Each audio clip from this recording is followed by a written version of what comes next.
Shadows of Valentia is an easy game. There's no denying that fact. Even when there are aspects of the game that suck to play, being able to get through the game from start to finish isn't a difficult task. However, I still love playing the game, as the mechanics feel amazing to work with.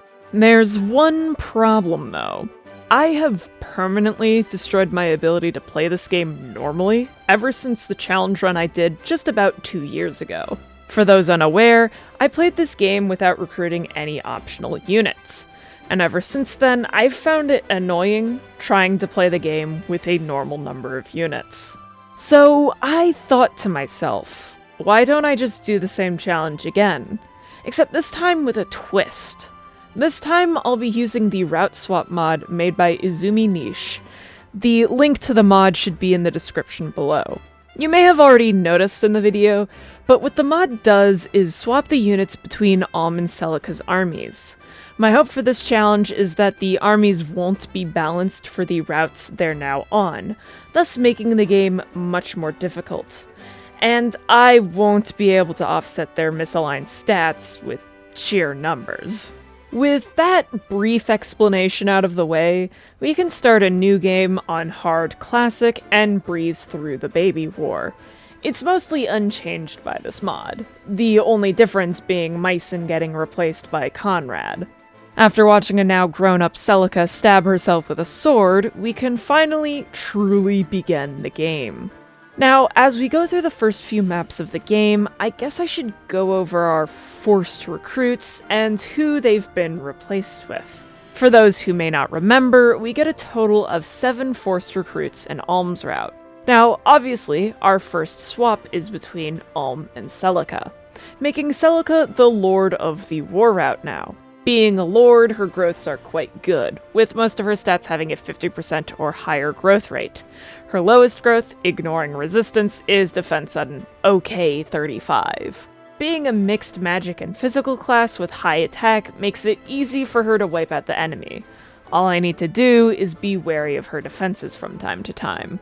May ends up replacing Lucas. Instead of having our decently well-rounded tank, we now have a glass cannon mage. She lacks any real defensive growths while going all in on attack and speed. This allows her to easily double and potentially one-round most enemies she comes across. However, this has the trade-off of her dying the moment someone looks at her. The holes in May's stats are balanced out by Bowie, though, who has replaced Gray. Where May lacks defense, Bowie has it in spades. In a way, he mirrors May by having such high defense, while being more lacking on his speed and attack. However, this allows them to work well together, with Bowie baiting enemy attacks while May can easily finish them off. Our last unit for now is someone who we didn't get in the previous No Recruit run, that person being Jenny, who has replaced Tobin. This means we actually get a cleric for once, which is a nice class to have. Especially when you consider the fact I only have mages at the moment, and it costs HP to use magic. She also has extremely high resistance, but Alm's route doesn't run into as much magic as Celica's does, so... Now, having a team of solely mages does seem like it'll be a problem, especially in the world of Alm's route where you deal with a lot of dudes who want to beat you to death. However, Bowie and Celica can each take a decent number of hits from the enemy right now. This is likely due to the starting enemies being balanced around you using villagers at the moment. Still, it can be difficult if RNG doesn't roll in your favor. But with careful baiting and pulling your units back to safety, the enemy should pose little issue. Even Jenny tanked a hit while we were handling the Brigand boss in the first shrine of the game. And speaking of shrines, I guess it's time to talk about how I'm distributing water from the stat fountains. With Celica's army specifically, I've chosen to focus most stats on Celica herself. This is because I'm worried about the gauntlet at the end of the game that Alm normally has to solo. It's a check on Alm's stats, but now we'll be forcing Celica through it. I know she's a good unit, but I want to be certain she has the stats to survive it, even if RNG screws her over. so things like defense fountains will be spent entirely on Celica. Back to doing maps though, Ram Valley ends up acting as a fun map when you have a team of entirely mages. Since magic has a set hit rate that will ignore terrain, we have fun shoving my entire group on a mountain. As a result, the enemy has a hard time hitting me, while my mages have a blast destroying the enemy. However, the fun times with just mages must end, as we now must recruit Claire, or in this case, Leon. Leon is an archer. His stats are fine, with his greatest growth being skill. I won't scoff at him though, as the archer class line is one of my favorites in this game. The only issue is that he shows up at level 1, meaning he's got some work to do in order to catch up with my other units. Another issue though is that the very next map puts us right next to a bunch of enemies, and with some cavaliers in the vicinity, this means pulling back isn't really a great option. I needed to play offensively so I could get rid of the problem enemies before the cavaliers could make the situation worse. Thankfully, my units were capable of surviving the first couple of enemy phases, allowing me to easily claim victory. The map that follows is the funny cavalry map. So long as you can handle the cavalry on the south side of the river quickly, this map poses no problem. Despite being a mage, Celica is strong enough to cover the bridge choke point, allowing my other units to easily pick off experience from the northern cavalry. With that done, the way to Zofia Castle is technically opened, but before we can handle the boss of Act 1, we need to enter the Resistance hideout. It's here that we obtain Celica's final unit of sorts, that being Paula, who has replaced Clive. Paula is inherently useful due to her movement as a Pegasus Knight, but her stats can make her the worst of the flyers depending on how you play.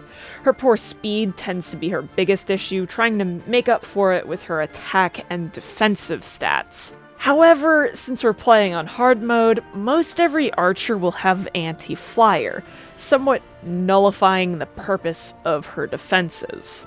And this isn't to say that Paula will be completely worthless, it's just that I'll need to find the right opportunities to use her. Not to mention, I'll need proper equipment to maximize her effectiveness in this route. Once I felt ready, it was time to liberate Zofia Castle. Thanks to Leon, the start of this map was fairly easy, as he could bait out and kill the enemy archers. I then baited out the cavalry and killed as many of them as I could before retreating. While some of my units have decent defenses, they were still easily overrun by cavalry, not to mention Slade making the situation more dangerous. As we return to clean up the remainder of the map, I should mention that, like with most challenge runs I do, I was streaming this one, and the entire time chat was begging me to kill Desai for the Draco Shield. Now, ignoring the fact that it's a stupid idea that takes forever, I genuinely tried to do so for chat. However, Slade got himself killed on Paula. I didn't want to waste what could end up being multiple hours of my life, so I simply cleaned up the remainder of the enemy. Archers continued to be easily handled by Leon, the Knight was obviously destroyed by all my magic, and the Arcanist was little issue because he already deleted all his health. After looting the castle, we can then talk to Myson, ending Act 1 of the game. Entering Act 2 will then force us into starting Alm's story. As we're now swapping routes, I suppose it's a good time to talk about Alm's army. To get the obvious out of the way, Alm replaced Celica. He's a very powerful unit given his strong starting stats and high growth rates across the board. His only real downside is that he is very much affected by terrain thanks to being a physical unit. However, he was made to tank the cavalry spam of his original route, so who's to say how his stats will interact with a path more focused upon magic and terrors. We then get Cliff, who replaces May for some reason. I'll be honest in saying that the route swap mod isn't perfect, such as some swaps not being 1-to-1. There are also some other weird decisions, but it's not my place to complain about them. I won't be running into the most egregious issues this playthrough due to not recruiting units. And even with the issues that exist in this mod, I still think it's a really fun one. Back to Cliff though, he starts out as a villager, but I immediately turn him into a mage. I understand that his best class tends to be the mercenary class line. However, knowing the game, I'm going to want a mage in Alm's army. And of all the characters I obtain, Cliff is the best mage option due to the combination of his stats and his spell list. Speaking of other characters, Gray ends up replacing Bowie. The only real reclass option for him in this route would be the mercenary class line. This is necessary as it helps fix his low speed and will eventually patch up his resistance when he becomes a dread fighter down the line. He would otherwise struggle in other classes or be bogged down by the various map layouts he'll have to deal with. After our quick test run of these units in the graveyard, we end up picking up our second to last unit in Alm's army, that being Lucas, who has replaced Saber. If you need to know one thing about Lucas, it's that he's my favorite unit in the game. His high defensive stats make him an invaluable defensive wall. Not to mention he starts off with pretty decent speed. I know his speed growths aren't great, but he usually works out just fine for me in that department. However, what you might notice as we start handling the pirates is that I don't have a healer. And I won't have one until Cliff eventually promotes to the Sage class. That doesn't mean things are completely hopeless though. With careful movements, I can minimize the amount of damage my units take. Not to mention that Alm has the Golden Dagger equipped. By using Plenitude, he's easily capable of healing himself, allowing for higher survivability. Not to mention he'll eventually learn Earth's Boon, which will cause enemies to drop food upon death. This means I'll have access to potentially infinite healing upon Alm mastering all the arts of the Golden Dagger. But for now, we're stuck to only having Plenitude. We do actually get to interact with a cleric during this route, however, it's very temporary as Silk has replaced Kamui. Now, before you even consider her trying to be a helpful ally, I'll just tell you that her AI only knows how to attack. Suffice it to say that the lesbian trio died. As for my own units, Barth's map was very survivable. Thanks to the lesbian trio starting on our ship for some reason, it was really easy to create a choke point and safely dwindle down the number of pirates. The only problem enemy was Barth himself. He does a ton of damage and is very protective of his healing tile. However, it's possible to bait him away from his healing tile to let someone else steal it. From there, I just had to whittle him down and make use of healing from the convoy as need be. This is then followed up by the first true problem map of the run. Say hello to Cantors. Now, you might assume that the issue is I have so few units that getting past all the summons is nearly impossible. You would be partially correct about that. However, the real issue is fighting the Cantor himself. He does far too much damage as Alm's units aren't made to fight magic users. They certainly have to deal with a handful of magic users in their usual maps, but it's still balanced towards Alm's army having low overall resistance, unlike Celica's. So, okay, sure, the dude can kill us easily. But shouldn't a magic user have low defense? I certainly wish that were the case. I can't really do a lot of damage to the Cantor though, and I would have to defeat him quickly due to him standing atop a healing tile. As my stats currently are, this map is essentially impossible. I will say, however, that this should be expected for anyone playing with this mod. When I played through this casually, picking up every unit I could on normal mode, this map still took over an hour to complete. It's devastating for Alm's army. As such, I ended stream and did some grinding. Upon starting the next stream, Alm and Cliff were around level 12, while Lucas and Gray were at level 20 before being promoted. I know you're technically supposed to promote as soon as possible in this game, However, I have accepted that I am unwell in the head.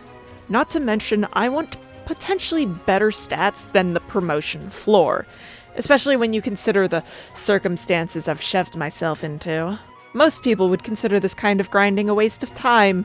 I'd consider it a relaxing evening. Back to the Cantor though, with the stats I've gained, he was much easier to handle. He was still dangerous for my units, but now I did enough damage to destroy him in 2 turns. I then took the quick detour to go visit the Seabound Shrine. Now, since I'm playing on hard mode, I have to deal with fighting 2 Necro Dragons to enter the shrine. This is usually balanced out rather well by the fact that Celica learns Seraphim very early. None of my dudes will ever learn Seraphim. Fun fact, Saber is the only man in this game to have Seraphim on his spell list. However, this doesn't matter as my units are a bit overpowered right now, so they're actually on level to handle a Necro Dragon. Thanks to Lucas and Gray living in Crit Central, I managed to take out both dragons in 1 turn. Considering the dragons were easy to handle, the shrine itself was a breeze to walk through. Of course, I didn't come here for the shrine itself, as I already backtracked to the Priory in order to promote Lucas and Gray.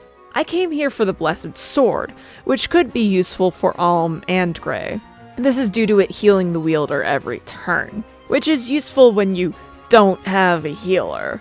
Not to mention it's effective against terrors, one of the most common enemies Alm's army will have to deal with. As for the remainder of Act 2, it's not too bad. The 4th pirate raid was little issue against my overpowered units, though the 5th pirate raid was of some concern thanks to the enemy being made up entirely of Arcanists. However, despite our resistance, my units had some level of survivability thanks to their high HP. I still had to use retreat tactics in order to survive though.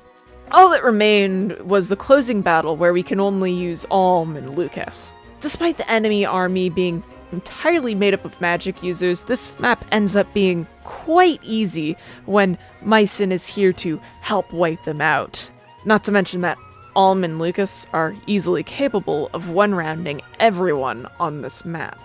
Our reward for this is seeing Alm and Celica reunite, and then they have an argument starting Act 3 of the game. From now on, we'll have control of both armies, each going down their own paths. Since Alm's army is already quite powerful, I chose to follow his story first.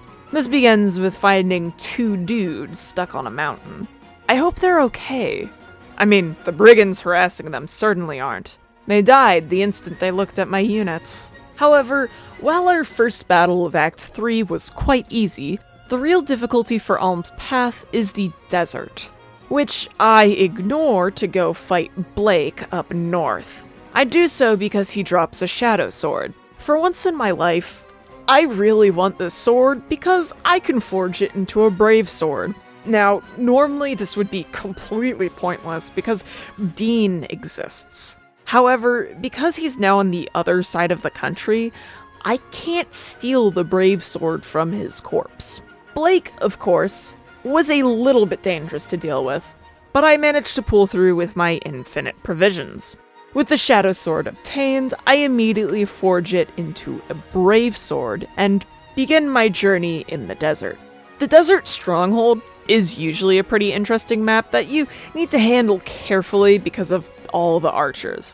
This time around, the only difficult aspect is the 2 Arcanists. Once they're down, all I have left to deal with are the archers. And while I can't counter archers, they aren't very good at killing me. Now, when it comes to the next battle, I have the choice between fighting either Delthea or Matilda. Because Delthea replaces Dean, I choose to fight her, as this would mean dealing with a bunch of mercenaries instead of witches. I think we already have a good idea of how well my army handles physical fighters, and any danger Delthea could pose was immediately snuffed out by how fragile she is.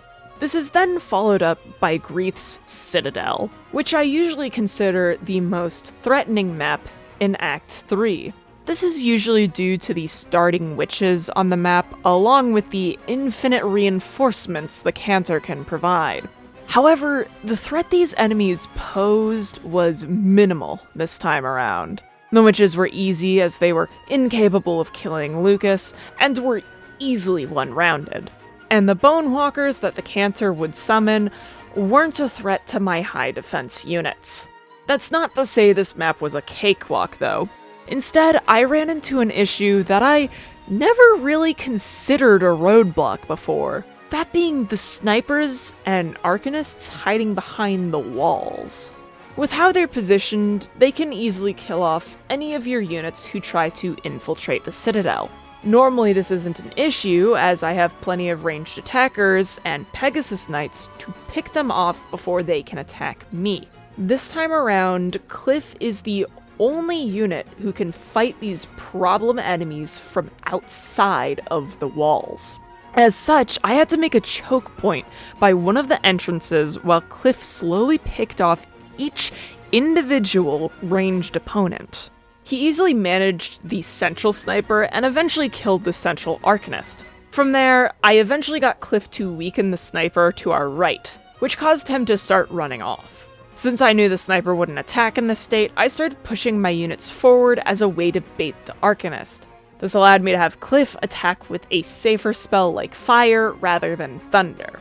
With both ranged attackers now running to get themselves healed, I was easily able to push forward with little fear of death. And Cliff was easily able to finish them off. With us having finally pushed forward, Greeth retaliated, though he made the dumb decision of attacking Lucas. Funnily enough, when I did my counterattack, Gray managed to not crit Greeth. Instead, that right was reserved for Cliff, who decided to clown on the one dude he should not be able to kill. From there, cleaning up the remaining enemies was extremely easy. After raiding the Citadel, I then took a small detour in the Dragon Shrine. I do this in part to fight the Necro Dragons and pick up the coral ring they're protecting. I did have a prayer ring that Delphia dropped when I killed her, but I got the feeling having 4 more res on Cliff would be a bit more useful than Miracle.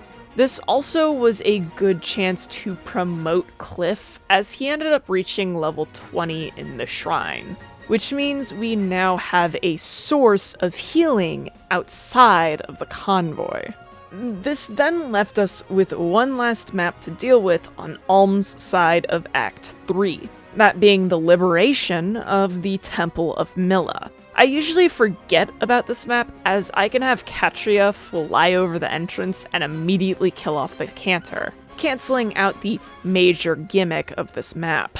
However, as I'm incapable of simply flying past my problems, I actually have to walk all the way to the western part of the map in order to fight my way towards the canter. The problem here is that all the enemies in the opening are arcanists and snipers. Cliff was my only option for luring out these ranged units, allowing them to approach my army so I could destroy them. Though there was a moment when all the arcanists ran over to the boss, making it a lot safer to clear out the snipers along with a few other stragglers.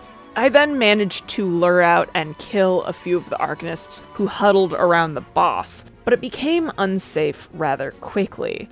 With Gray at critical health, I chose to retreat. Thankfully, when I returned, only the canter and a single arcanist remained.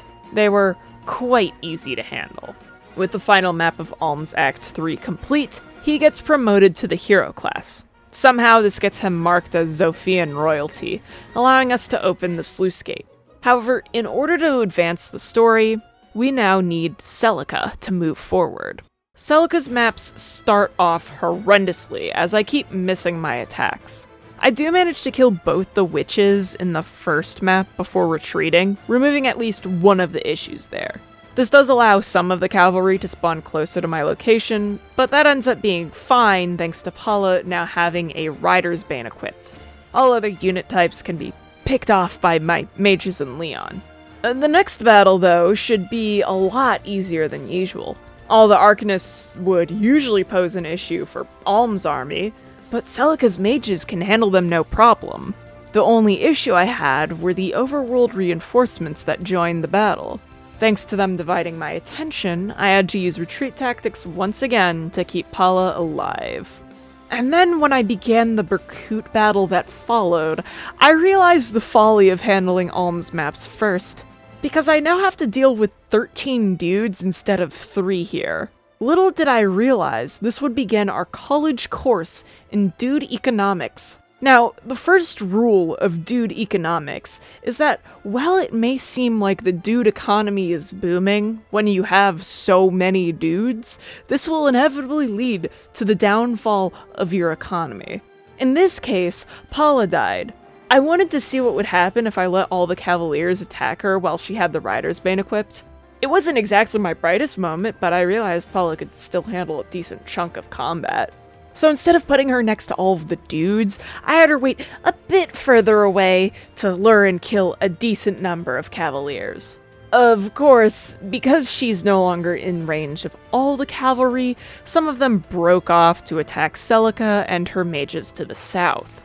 With both my and the enemy's formations in disarray, I chose to remove as many threats as I could before retreating. Upon returning, I once again had Paula lure Berkut to the northern side of the map, while Celica would deal with the archers. This was thankfully enough to win the battle. Seeing how difficult battles were for Celica's army of mages, I took a quick detour, taking control of Alm again to send a ring over to Celica's army. This was mostly so that my mages would have recovery to help them heal back the damage they'd inflict upon themselves in battle. I then spent a while waiting so that the overworld reinforcements wouldn't immediately kill Jenny. Back to actual story maps though, Desay ended up being pathetically easy. First of all, the witch on the map chose not to teleport, making it easy for Paula to pick her off. Secondly, archers aren't a problem when Leon can delete them. And third, knights get destroyed by mages. Sure, Desay himself should be an issue with his javelin and high attack, but most of my units can survive at least 1 or 2 of his attacks. Not to mention the fact that he died really early on in the map thanks to my gamble with Bowie. With Desay and the archers dead, I was easily able to create a choke point to kill off the remaining knights. Of course, there is the cantor in the corner, but Paula is easily able to reach and kill him, making him and his summons a non-issue. For clearing out Desay and his rabble, I can loot his fortress, and it's within the fortress that I can pick up the Royal Sword. Usually, this is a weapon that only Alm can use. But as I fight the horse map, you may notice that the mod makes it so Celica can equip and use the sword as well. As for how the map was handled, I let Paula wipe out one side of the map with the Rider's Bane. Meanwhile, Celica and Leon easily handled the other half of the map. I will say that Celica's portion of Act 3 became extremely easy after the Berkut battle, but it was a nice change of pace as I was clearly losing my mind at this point in the stream. Just ignore the nearby shrine. I skipped that because it was too difficult to deal with at the moment. This is then followed by the Leon enrichment map. I parked Leon in a forest and simply let him solo all the archers that make up the enemy army. Though once the enemy was down to a handful of dudes who started running away, I brought the rest of my army to intervene. And by that, I mostly mean Paula, Rider's Bane, kills the Bow Knight commander. As for the last map of Act 3, it wasn't really an issue. This map is normally problematic for Alm's army as you're fighting a bunch of Arcanists while also trying not to kill the teleporting Delthea. However, I have the mage army that's capable of tanking magic attacks. Not to mention the fact that Delthea has been replaced with a mercenary named Dean, which means no teleporting threat. I still kill him though. With Tatara destroyed, I can then open the sluice gate and end Act 3. As we begin Act 4, I once again take control of Alm's army. I start out this portion of the act by promoting Lucas and Gray before exploring the temple basement. This area opens up once you begin Act 4 and has a mage ring to pick up. This ring will become a permanent fixture on Cliff thanks to it adding an additional 2 range to all black magic. With the ring obtained, we head on into the swamp, everyone's favorite part of this game. Thankfully, Gray's now a dread fighter, making him my optimal choice for luring out Arcanists. He still ends up at low health when I use my usual baiting strategy, but it gives me a chance to remove a few problem enemies on the map. Of course, with him at low health and my lack of physic, I had to make use of retreat strats. But with the Dread Fighter and 2 of the Arcanists gone, the map becomes much easier. Instead of having Gray tank everything, my other units are able to catch up and assist with removing the enemies. Of course, the enemy's dude economy is booming thanks to there being 3 whole canters on this map, but all of their summons are extremely weak and only act as a buffer between us and the actual problem enemies. They are, in essence, mostly ignorable as they get themselves killed on my units. Which is to say that once everyone except the final 2 canters were killed, the map was piss easy. Up next is the Sewer Fortress. This map took about half an hour to complete, not because it's difficult or anything, but due to the boss constantly summoning Necro Dragons. The problem with Necro Dragons isn't their damage, but rather their defense, making them a waste of time that gets in my way. Since the dragons pose some threat to Cliff, I kept him and Lucas outside of the fort, while Gray and Alm would advance inside. Gray was there to handle the threats inside of the fortress, while Alm was on standby to provide provisions and the occasional assistance with killing enemies. Once the Arcanists were gone, it was only a matter of time before Gray killed the Cantor, gaining us the victory. For completing this map, we gain Alm's 5th and final unit, Mycen. Since he's replacing Conrad, he ends up showing up as a paladin instead of a gold knight. Mycen is a character who usually shows up in the final act of the game as a sort of replacement unit in case your army is in a bad place. As such, he has pretty decent base stats that focus on good attack and defense at the cost of speed, though he lacks any real growths. Again though, he has good enough bases that his lack of growths is negligible. With Mycen now in our party, we make our way through the woods and unlock the Princess class for Celica. The only real thing of note to happen here was me picking up a silver bow in the woods. I ended up forging it into a killer bow and sending it over to Celica's army for Leon to use. We then follow this up with that one map that shows up in Awakening. While all the witches here may seem daunting, they're honestly not a problem. Sure, they came close to killing Cliff on turn 1, but they were otherwise extremely safe and easy to deal with. The real problem is Jamil using Upheaval every 4th turn. Upheaval on its own isn't necessarily a problem. Whenever it's used, it deals anywhere between 8 to 18 damage to all of your units. Not to mention, it's incapable of killing anyone, only able to bring them down to 1 HP. However, this activates at the beginning of the enemy phase, meaning your army is weakened before the enemy closes in and attacks you. If you have a full army, then this aspect can mostly be ignored as you'll be able to spread out enemy aggro. Not to mention you'll be able to kill most of the enemy before they have a chance to attack. However, with only 5 units, I have to slowly stumble my way through the map, tanking damage to the best of my ability. As such, when I knew I'd be safe from the danger of upheaval, I pushed my way into the enemy's attack radius. This would allow me to pull enemies out to a more manageable location, whether that be killing the Dread Fighters on enemy phase, or pulling the Arcanists close enough for Cliff to kill. Once I was in a safe enough position, Cliff managed to kill off Jamil. With the Arcanist gone, I was able to safely clean up the rest of the map without having to worry about random damage every few turns. This is then followed up by the pathetically easy Jeddah map. I essentially just let my units stand their ground as the Fiends and Moguls slowly approach. With how powerful all my units are, these terrors easily perish. Jeddah does start approaching your army on turn 4, but it doesn't really matter as all of the other starting enemies are dead at this point. All I needed to do was back away from his advance for a couple of turns. I do so as once turn 6 begins, Jeddah and all the Moguls he's summoned will disappear from the map. With Alm having reached Duma Tower, I then switched over to Celica's army. I did so to make sure that if anything went wrong with Act 5, I'd have a safety save with as much story completed as possible before losing access to Alm's army. After a quick return to the Sylvan Shrine in order to promote my units, I marched onwards to battle Berkut.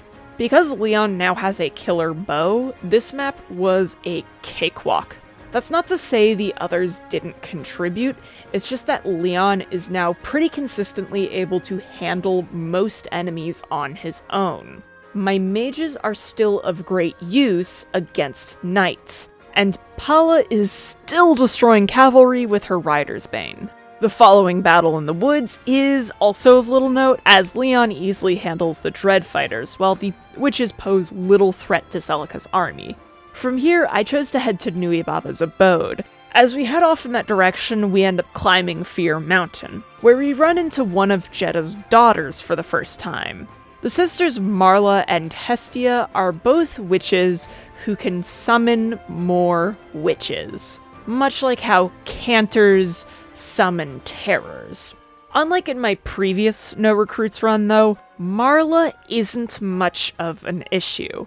This is in part due to having characters with decent resistance. However, it's also because I have plenty of mages who can delete the barons protecting Marla, and with Leon's movement as a bow knight, he can easily move in to kill Marla after defending the rear from snipers. From there, I just had to clear out the knights that were slowly approaching me. Afterwards, I handled Nui Baba's abode.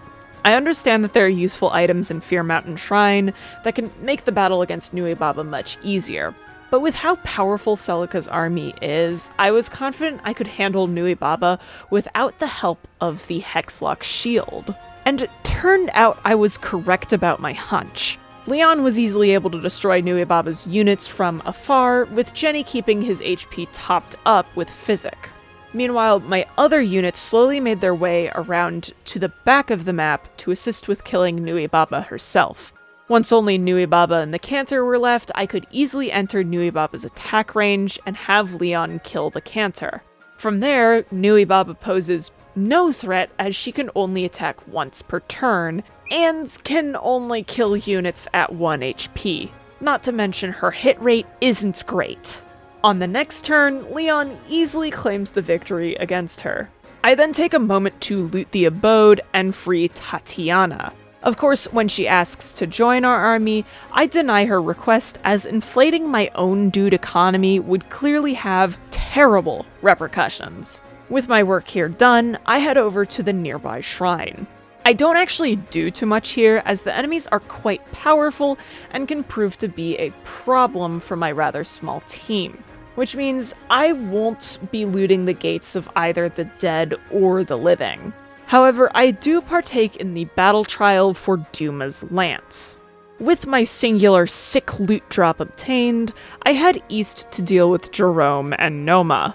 Or rather, to help Noma deal with Jerome. Since I freed Tatiana back in Nui Baba's abode, Noma and his units will fight Jerome's army. And since I've been doing so well, I chose to mostly sit back and watch the battle. Well, other than Leon, who I sent forward to provide some assistance. There's just something enjoyable about watching Leon crit every enemy he sees.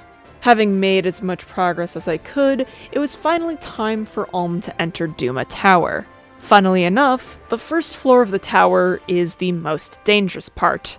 And it's not even because of the forced battles. The normal battles you can run into here have the ability to obliterate my small army due to the enemy using magic. However, if I play carefully, I can make my way to the stairs. Doing so brings us to our first forced battle, and it ends up being extremely easy due to most of the enemy being physical fighters. Sure, there are a few arcanists, but it's mostly dread fighters who normally exist to counter your mages. But they end up being nothing against Alm's physical fighters. And this is how the rest of the tower ends up going for Alm. Normal battles are now mostly terrors and physical fighters who pose little threat to my army. And the next forced battle focuses on necro dragons, which we've already seen pose little threat to this team, especially when I can have my units build a defensive wall around Cliff. The next forced battle is pretty similar to the necro dragon one, but now we have 3 bow knights, though they don't pose an issue with their abysmal hit rates. The only forced battle of concern is the final one. This brings back magic users and has moguls. As such, I focused on killing the witches and fiends first. With them gone, there's no longer any unit types that pose a danger to my health. It did give a moment for the moguls to start multiplying, but they were thankfully pretty easy for my team to kill. It just prolonged the battle. For completing all the battles in Duma Tower, Alm and his army are abducted. However, thanks to this turn of events, Celica's army can now move forward to beat the game, starting with Rigel Falls. We start off stuck inside of a pincer position on this map. However, I was easily able to work around this by having Leon defend our flank while everyone else cleared a way forward. By making use of the provided choke points, the physical units that surrounded us end up being easily wiped out.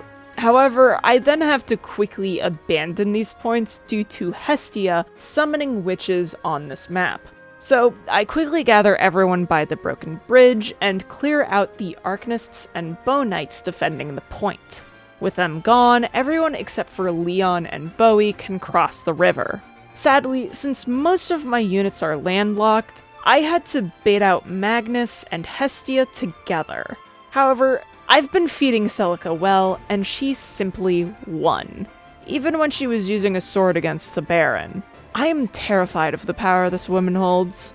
If you don't believe my deadpan voiceover, then maybe you'll believe my past self.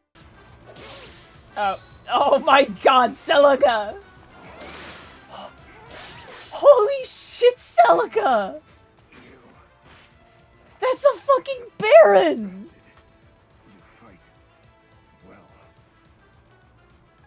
Celica! That's a Baron! I was expecting you to kill him with magic, not a fucking sword! We then follow this up with what I honestly think is my favorite map in the game. It's pathetically easy thanks to Leon and his killer bow, but I still think it's fun. A real calm before the storm kind of map. And that storm being the Act 4 finale, the battle against Emperor Rudolph. This map is very dangerous when you haven't recruited anyone on hard mode. This is due to the AI being more patient, not actually moving to attack until you're far enough inside the castle walls. There's also the fact that Rudolph starts off in the center of the map instead of in a corner. As such, playing on hard mode requires you to act much more aggressively, which is extremely dangerous when working with such a small number of units. As such, I chose to send in Leon and have him kill as many units as possible during the turn 2 enemy phase. I then killed an Arcanist and realized I was way in over my head in this situation, so I retreated. Upon returning, I repeated the strategy, having Leon remove a few more enemies to make it safe for the rest of my squad to approach Rudolph. When Rudolph once again moved into my party's range, I decided to let Leon soften him up. I didn't expect a double crit to happen and kill Rudolph instantly, but I guess it works. And for finishing Act 4, we get Celica's final unit, that being Conrad, who has replaced Myson. Since he comes so late, his good growths don't do much for him. As for his base stats, they're pretty decent, but they can't hold a candle to my other units. He ends up having the worst attack on Celica's team, and the only thing saving him from having the worst defense is the existence of May and Jenny. The only stat of his that stands out is his high resistance. While he is comparatively worse than my other units, he's still a decent body to add to the team. With our army filled out, we enter Duma Temple and fight Berkut. This battle is usually very scary for me, but if I've learned anything during this challenge, it's that Celica's army is built around her having the harder path in the game. That's not to say Celica's army makes this battle extremely easy, though.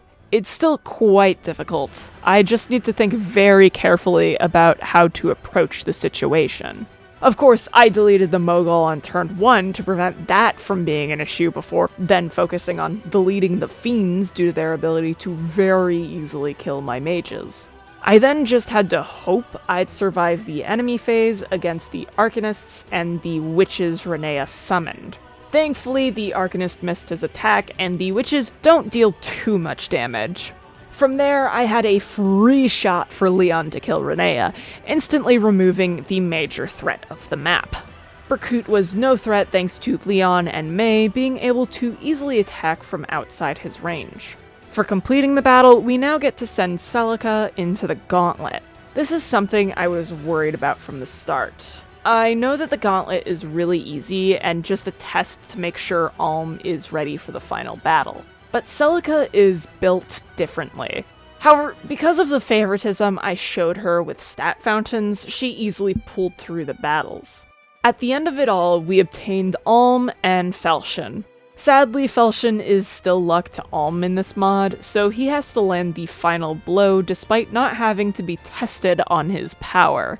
This truly is misogyny at its finest. With everyone together now, we enter the final battle. Normally we'd have 20 units for this battle, but instead we have just the 12 people who force themselves into our army, nearly halving our intended manpower. Due to how deployment works in Echoes, we only unlock as many deployment slots as we have units. And since we don't have 20 units, the last 8 deployment locations are deleted from the field. With how values are assigned to each of these slots, Alm ends up being left alone with only 1 deployment slot next to him. However, this works out fine thanks to the layout of the map. Alm is strong enough to handle the Moguls that start off next to him, along with some help from Mycen. Celica, however, needs all the help she can get. I keep most of my physical fighters in the rear so as to kill the Gold Knight and Dread fighters behind Celica. Meanwhile, everyone else would push forward and reunite with Alm. Thankfully, the enemy Bonites that started by Duma ran into my units when they reunited. This gave me plenty of firepower to both destroy the Bonites and provide some level of safety through damage dispersion against the Moguls that Jeddah and Duma had begun to summon. As for the Moguls, while they don't do a lot of damage, they're pretty dangerous when combined with Duma's usage of Upheaval every 3 to 4 turns. As such, I chose to take my chance at killing Jeddah. Thanks to Leon's high attack range, he was able to consume Jeddah's attack nullifiers from afar with some level of safety. Of course, Jeddah always counters attacks, so there was always danger of Leon getting hit, but he wouldn't have the range to attack Leon during enemy phase. With Jeddah's defenses deleted, Grey was able to land a finishing blow, removing a pest from our path forward. All that remained was Duma, though he has Marla, Hestia, and Garn by his side. While Marla and Hestia are annoying, they thankfully summon slow witches that use weak fire attacks. Not to mention the sisters are very easy to bait away and kill. Garn can be of greater concern due to him using Medusa, the magic that brings you down to 1 HP or kills you if you're already at 1 health. However, because he's completely stationary, he can either be ignored by luring Duma away, or he can be easily killed as he can't run away from you. I opted to have Leon kill him for maximum safety. And by maximum safety, I mean that Duma would have one-shot Leon next turn if he didn't miss his attack. However, he missed, and Leon got 2 crits in, basically having the dragon's HP. From there, I killed Marla, removing the witch threat from the map and completely crashing the dude economy. Now I could focus all my units on killing Duma and the Moguls he summoned. At this point, I became completely willing to let my units die in order to protect Alm and Celica. As such, I sent in some of my high defense units to kill the Moguls and counter Duma's attacks. Once he was close to entering his damage immunity threshold, I had my units pull back to bait Duma closer to Alm. This worked perfectly as Duma inched closer to my army and attacked Conrad. While Conrad took over half his health and damage, he was left with enough HP to survive and brought Duma down to 42 HP. Thankfully, Duma walked directly into Alm's attack range, allowing him to rush forward and deal the final blow, bringing an end to this run. So, is it possible to beat the Echoes route swap mod without recruiting anyone? Well, yes. And I honestly think this run was a lot of fun to do.